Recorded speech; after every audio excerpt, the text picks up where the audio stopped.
Hello students, welcome to our YouTube channel Learn Easy. Student, today we are going to start a new chapter of class 9 biology, that is cell, the fundamental unit of life.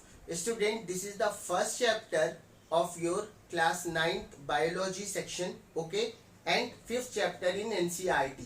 Okay, before going forward, before studying the chapter, we have to see what we are going to study, means what are the things which are included in this chapter. Okay students, so what are the content? The first content is introduction. We are going to introduce cell, okay, in this section. And next, discovery of cell, who discovered cell and what is cell theory and other things we are going to discuss in this section, that is discovery of cell. Next, we are going to study about difference between unicellular and multicellular organism, prokaryotic and eukaryotic organism. At last, we are going to study about the difference between animal and plant. Okay students, so we are going to study that the difference between unicellular and multicellular organism, prokaryotic and eukaryotic organism. And the fourth topic which we are going to study is the structure of the cell. So we are going to study the structure of the cell. From outer boundary of the cell, we have to go inside the cell, that is from cell membrane or cell wall to the nucleus, and then about cytoplasm we are going to study, and lastly about cell organelles. Okay, there are various cell organelles inside the cell, that is mitochondria, Golgi apparatus, ribosomes. We all have to study the structure and function of the cell organelles also in this chapter. And the fifth topic is cell shape, size and count.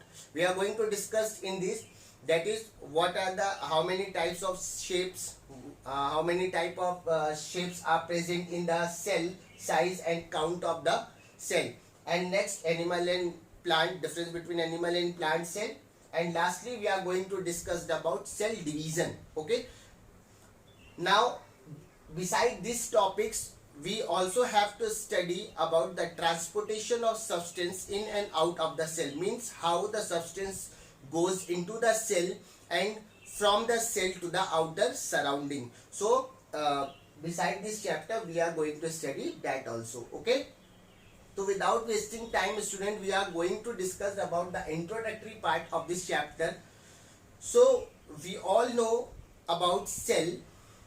Okay, we all know about cell. Cell is the basic structural and functional unit of life. Cell is the basic structural and functional unit of life, means basic है और structural and functional है, means इसका एक proper structure होता है और ये functional part play करता है, यानी कि बिना cell के कोई भी organism नहीं हो सकता. Okay, if we suppose this house, so house is made up of bricks, small bricks. So brick indicate the cell. Like we are made up of cell. All the unicellular organisms, either it is multicellular organism, plants, all the living things in the universe, in the world, it is made up of cell. So cell is the basic structural and fundamental unit of life. Basic है, structural है, उसका particular structure होता है, and fundamental unit of life है, means without cell no life can exist. Okay, so cell is the basic structural and fundamental unit of life. So this is the introduction to the cell. As we have already discussed this introduction, as we have already discussed about cell in the previous classes. Okay, so now we are going to study about the discovery of the cell.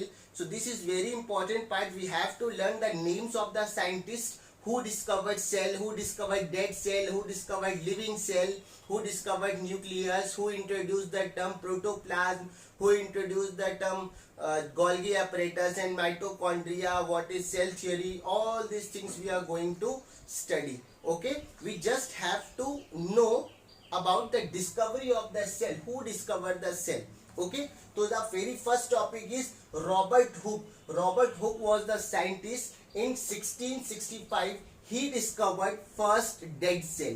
First time he observed the cell under the self made microscope, because at that time no microscope were developed. There was no microscope, so he used some lens or light and prepared his self-designed microscope, and under that microscope he took a cork cambium cell and observed the cell into the microscope. Okay, self-designed microscope, and he observed that the cell was like honeycomb like structure. Okay, the cell structure was like honeycomb like structure. Student, this is a dead cell he observed under the self designed microscope. Okay, इन्होंने अपना microscope बनाया कुछ lens और lights को use करके, उसके अंदर dead cell को ऑब्जर्व किया, कॉर्क कैम्बियम की सेल को ऑब्जर्व किया, and the structure of cell was like honeycomb, means मधुमक्खी के छत्ते की तरह स्ट्रक्चर था. Okay student, next, the first living cell was introduced by Antony von Leeuwenhoek in 1674.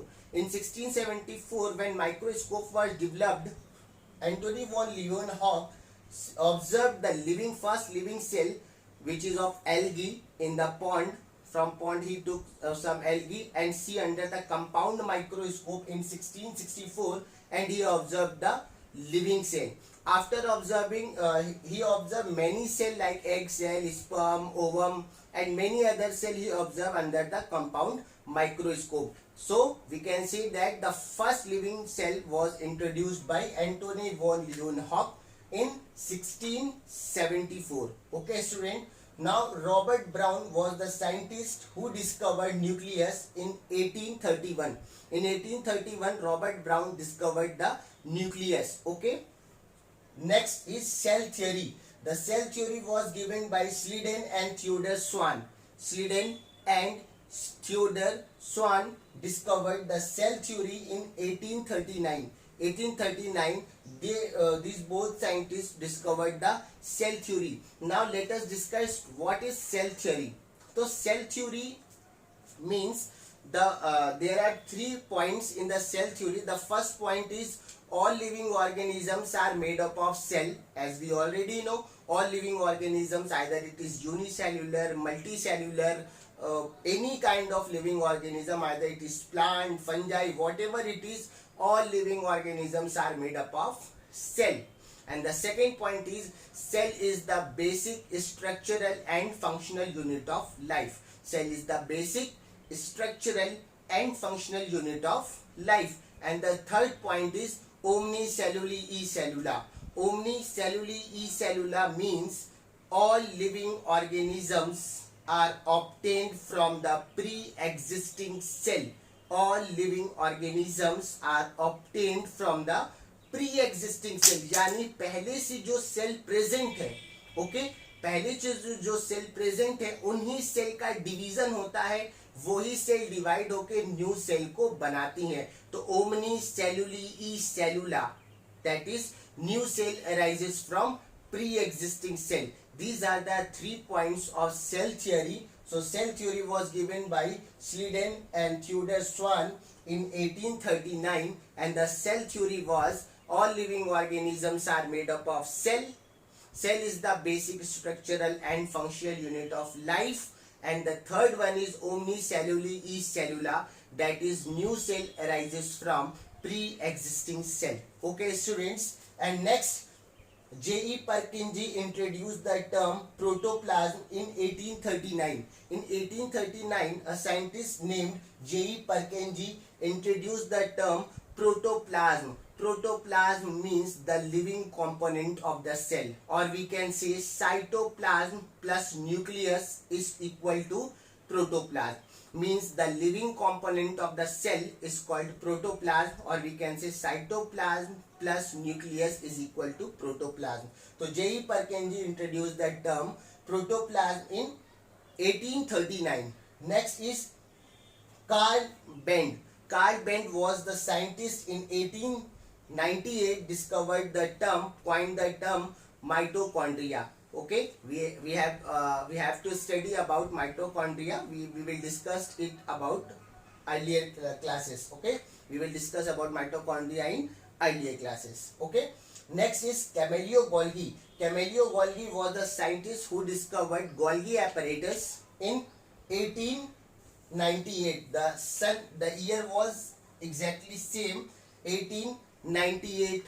It was the year in which mitochondria and Golgi apparatus was discovered, but the scientist name was different. Temelio Golgi discovered the Golgi apparatus, and this Carl Benz was discovered mitochondria. So this is all about the discovery of the cell, students. Here we are already discussed about the cell theory also.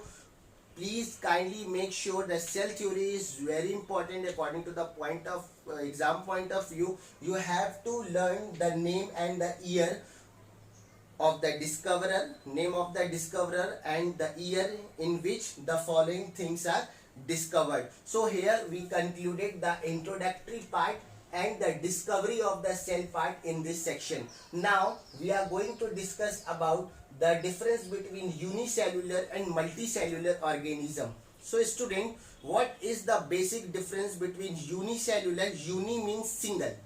Uni means single. Okay, unicellular organisms means single cellular organism, means those organisms which are made up of or which have only one cell, like amoeba, paramecium, euglena, yeast, bacteria. All these organisms are unicellular organism, means they are made up of only one kind of cell. Okay, and the multicellular organisms are the organisms which are made up of many cells. Okay, like human beings, like other animal. Okay, dog, cat, ant. Okay, many animals that we see our naked eye are basically multicellular organism, means they are made up of more than one kinds of cell, or they have more than one cell. That is called multicellular organism. They are made up of many cells. Okay, this is the first difference. Okay, now the second difference is in unicellular organism, all the metabolic activities should be performed by the single cell only. So जितनी भी metabolic activities होती है, what is metabolic activities? Those activities which any living organism perform for its survival is called metabolic activities. So in any living organism there are many chemical reaction, many activity takes place inside the organism. All these activities are collectively terms as metabolism. So the living organism has to perform metabolic activities for their survival. So these metabolic activities like respiration, digestion, excretion, growth, movement, and many other things. Okay, so all these metabolic activities has to perform by only single cell in unicellular organism. So unicellular organism, single cell perform all the metabolic activities, and in multicellular organism, single cell has to perform only one or few metabolic activities. In multicellular organism, cell has to perform only one or few metabolic activities. And the third difference is unicellular organisms are generally microscopic, means they cannot be seen by our naked eye. We cannot see algae, we cannot see bacteria, we cannot see viruses, we cannot see euglena with our naked eye. Means unicellular organisms are so small that we cannot see them with our naked eye. It can only be seen with the help of microscope. Okay, we can only see the unicellular organism under the microscope, and multicellular organism we can see them by our naked eye. Okay, whereas some multicellular organisms are also that we are not able to see them with our naked eye, but many multicellular organisms can be seen by our naked eye. And the fourth difference is division of labor.